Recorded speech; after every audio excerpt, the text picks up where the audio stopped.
जय भीम साथियों, स्वागत है आप सभी का मेरे शिल्पी अम्बेडकर चैनल में। दोस्तों, आज के एपिसोड 1089वां एपिसोड है और इसकी शुरुआत चौल से होती है। जैसा कि मैंने पिछले वीडियो में बताया था कि राम जी बाला को धक्का दे देते हैं, जिस वजह से वो नीचे की ज़मीन पे गिर जाते हैं। गिरने के बाद बाला बहुत गुस्सा थे, लेकिन उसी समय वहाँ पे भीमराव जी भी आ जाते हैं। आने के बाद फिर राम जी बाला से कहते हैं कि बाला, जिन चारों क्रांतिकारी को न तुम साजिश के तौर पे उनको थाने भेजे हो ना, उन चारों क्रांतिकारी को ये राम जी सकवाल का वादा है कि उन सभी को बाहर मैं करवाऊंगा, चाहे जैसे भी हो, जो भी मुझे करना पड़े, लेकिन कुछ भी करके मैं उन चारों क्रांतिकारी को बाहर निकलवाऊंगा, क्योंकि उनको बिना गलती के तुम लोगों ने फंसा दिया और वो लोग जेल चले गए। तो इसीलिए मैं उनको छुड़वाऊंगा, मैं उनको आज़ाद करवाऊंगा। यह सुनने के बाद भीमराव जी भी कहते हैं कि इसमें मैं बाबा का पूरा साथ दूंगा। जिसके बाद राम जी भीम से कहते हैं कि भीम बेटा, आज तुमने सभी के लिए खाना बनाया है, तो चलो खाना हम चल के खाते हैं, क्योंकि आज तुमने खाना बनाया है तो खाना का स्वाद संसार के सबसे अच्छे खाने का स्वाद होगा। तो इसीलिए चलो हम खाना खाने चलते हैं। जैसे ही वो दोनों जाने के लिए तैयार होते हैं, वैसे ही बाला खड़े हो जाते हैं और उन दोनों को रोक देते हैं। रोकने के बाद वो भीम और राम जी को जलाने के लिए ढोलक लेके बजाने लगते हैं और जश्न में शामिल हो जाते हैं। यह देख के भीमराव जी और राम जी बहुत गुस्सा हो रहे थे कि सच में बाला की सोच कैसे हो गया है, यह हमेशा जीजाबाई के ही तरफ रहते हैं। लेकिन उसके बावजूद राम जी और भीमराव घर के अंदर चले जाते हैं। घर के अंदर जाने के बाद सभी खाने पे बैठते हैं। वहाँ पे शिशुपाल, श्यामला, शोभा काकी, दीपक, नंदू काका और भी जितने भी भीम के समर्थक थे जो नहीं खाना खाए हुए थे, वो सभी बैठे हुए थे। लेकिन घर के अंदर थी बैठी रमा, वो खाना खाने से मना कर रही थी। तो उनको बुआ और श्यामला, शोभा काकी सभी बुलाने जाती है कि चलो खाना खा लो। तो रमा खाने से मना कर रही थी कि नहीं, मैं खाना नहीं खा सकती हूँ, क्योंकि मैं अपने पति को रोते हुए देखी हूँ, मेरा सारा हिम्मत टूट चुका है, इसीलिए आप लोग जाइए खाना खा लीजिए, मैं नहीं खाऊंगी। यह सुनने के बाद शोभा काकी और श्यामला उनको कहती है कि आज भीम ने खुद अपने हाथों से खाना बनाया है, अगर तुम नहीं खाओगी तो उनको बुरा लगेगा और वो खाएगा भी नहीं, तो इसीलिए चलो चल के खाना खा लो। उसी समय वहाँ पे भीमराव जी भी आ जाते हैं रमा को बुलाने कि चलो रमा, आज मैंने खुद खाना बनाया है, चलो खा के बताना कि कैसा बना है खाना और खाना का स्वाद कैसा है। और साथ में भीमराव जी रमा को समझाते भी है कि रमा, अभी तक जो कुछ भी हुआ है सबको भूल जाओ, क्योंकि अगर तुम निराश में रहोगी तो जल्दी ही अंधेरे में चली जाओगी, इसीलिए तुम ये सब कुछ अभी भूल जाओ और चलो चल के खाना खा लो। उस समय रमा उनकी बात मान लेती है और चली जाती है खाना खाने। सभी एक साथ खाना खाने के लिए तैयार होते हैं और सभी खा रहे थे। खाने के बाद भीम सभी से पूछते हैं कि आज सब्जी कैसा बना है, तो सभी कहते हैं कि बहुत अच्छा है सब्जी बना हुआ। उसके बाद भीम रमा से भी पूछते हैं कि रमा कैसा सब्जी बना है, तो रमा बताती है कि बहुत अच्छा है। तो इसीलिए भीमराव जी उनके थाली में एक और रोटी डाल देते हैं कि रमा खाओ अगर सब्जी अच्छा बना है तो। उसके बावजूद सब खाने लगते हैं। फिर खाने के बाद और थोड़ी रात होती है तो सभी जो रमा के विद्यार्थी थे वो सभी पढ़ने आ जाते हैं चौल में। आने के बाद वहाँ पे जितने भी भीम के विरोधी थे वो सभी चौल में ही खड़े थे और उन सभी विद्यार्थी को वहाँ से भगाने लगते हैं कि आज आप लोगों को कोई नहीं पढ़ाने वाला है, इसीलिए आप लोग चले जाइए, क्योंकि रमा के सारे सपने टूट गए हैं, वो आगे अब नहीं पढ़ पाएंगी और अब से पढ़ाई वढ़ाई का नाटक ख़त्म, इसीलिए आप लोग जाइए और आराम कीजिए, खाली समय है सो जाइए।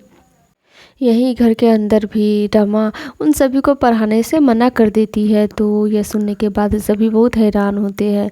भीमराव जी भी उनसे पूछते हैं कि रमा क्यों नहीं पढ़ाओगी इन लोगों को, तुमने तो शिक्षा देने की बात की थी, अब मना क्यों कर रही हो।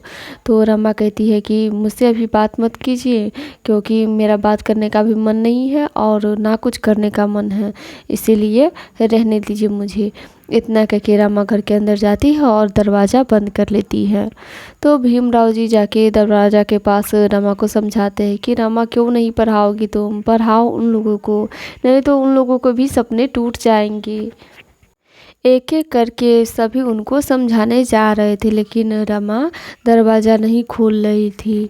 उसके बाद भीमराव जी को तो आप लोग जानते ही हैं, ऐसी बात करते हैं कि लोग मानने के लिए तैयार हो जाते हैं। और वैसा ही हाल था रमाबाई का। जब भीमराव जी शिक्षा को लेकर के बात करते हैं तो रमा का भी दिल पिघल जाता है, और उस समय वो दरवाज़ा खोलती है और भीमराव जी से बात करती है। जब रमा बाहर आती है तो भीमराव जी उनसे पूछते हैं कि रमा क्यों नहीं पढ़ाओगी तुम इन लोगों को। तो रमा बताती है कि मेरी आंखों में बहुत सारे सपने टूटे हैं और वो सभी सपने चुभ रहे हैं मेरे आंखों में। तो आप ही बताइए मैं भला कैसे जाके पढ़ा सकती हूँ उन लोगों को।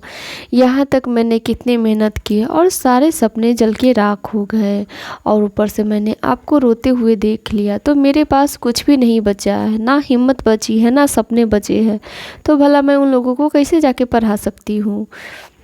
यह सुनने के बाद भीमराव जी उनको अपने तरीके से समझाते हैं कि रमा कैसी बातें कर रही हो तुम, जो सपने जल गए हैं और जो सपने तुमने पाल के रखे हैं सभी को एक मिला दो तो फिर से सपने तैयार हो जाएंगे। तो इसीलिए तुमको उन लोगों को पढ़ाना चाहिए, और तुम ही बताओ उन लोगों को तो तुमने ही सपने दिखाना सिखाया है।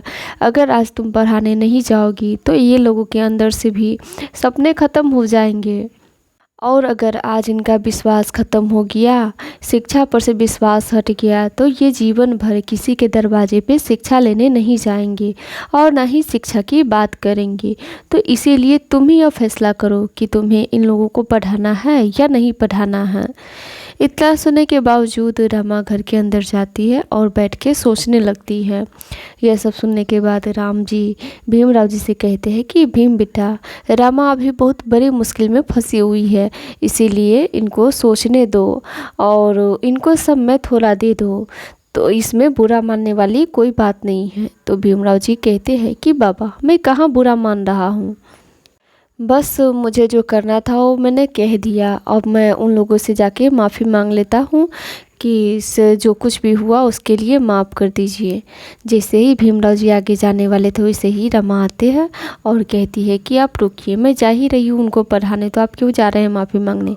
और हाँ, वो लोग मेरे विद्यार्थी हैं, तो भला आप क्यों माफ़ी मांगेंगे, मैं जा रही हूँ उनको पढ़ाने।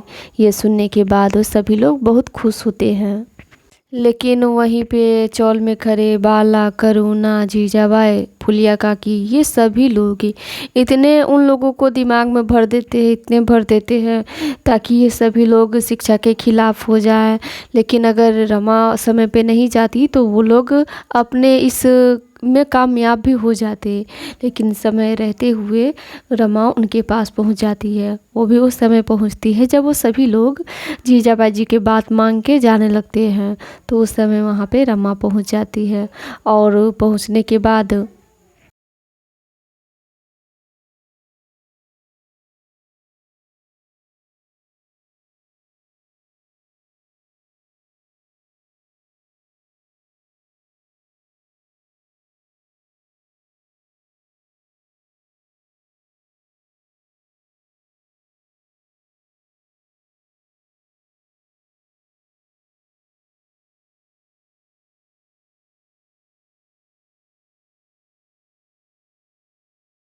पहुंचने के बाद रमा उन सभी से माफ़ी मांगने लगती है और कहती है कि मैं थोड़ी देर के लिए शिक्षा से भटक गई थी, इसीलिए आप लोग मुझे माफ़ कर दीजिए देर से आने के लिए। लेकिन शिक्षा में देर नहीं देखा जाता है, शिक्षा समय पे ही होना चाहिए। यह सुनने के बाद जोखू काका उन सभी को फिर से उकसाने लगते हैं कि ये लोग ऐसे ही करते हैं, फिर से इन लोगों के कोई सपने टूटेंगे या फिर कुछ इन लोगों के साथ होगा तो फिर से ये लोग आप लोगों को नहीं पढ़ाएंगे। इसीलिए आप लोग इन पे विश्वास मत कीजिए और चले जाइए और खाली टाइम में जाके सो जाइए। यह सुन के शोभा काकी उनसे कहती है कि आप लोग आग मत लगाइए और इन लोगों को भड़काइए मत। तो भीमराव जी कहते हैं कि नहीं शोभा काकी, इन लोगों का क्या है, ये लोग हमेशा सभी को उकसाते रहते हैं या फिर विरोधी में ही बात करते हैं, लेकिन आज गलती रमा ने की है तो रमा को ही विश्वास दिलाने दीजिए। कैसे इन लोगों को विश्वास दिलाएगी कि ये फिर से पढ़ने के लिए तैयार हो जाए, क्योंकि रमा खुद भी गलती की है और इन लोगों के सामने इनका भी विश्वास तोड़ा है। तो इसीलिए आज रमा को ही फैसला करने दो और इनको ही इन लोगों को विश्वास दिलाने दीजिए। हम भी देखते हैं कि कैसे रमा इन लोगों को फिर से विश्वास दिला पाती है। दोस्तों उस समय रमाबाई सोच रही थी कि क्या करेंगी क्या नहीं करेंगी और आगे क्या करने वाली है रमा, ये हम अगले एपिसोड में बताएंगे, क्योंकि आज के एपिसोड यहीं पे समाप्त हो जाती है। फिर मिलेंगे किसी एपिसोड के साथ, तब तक के लिए जय भीम।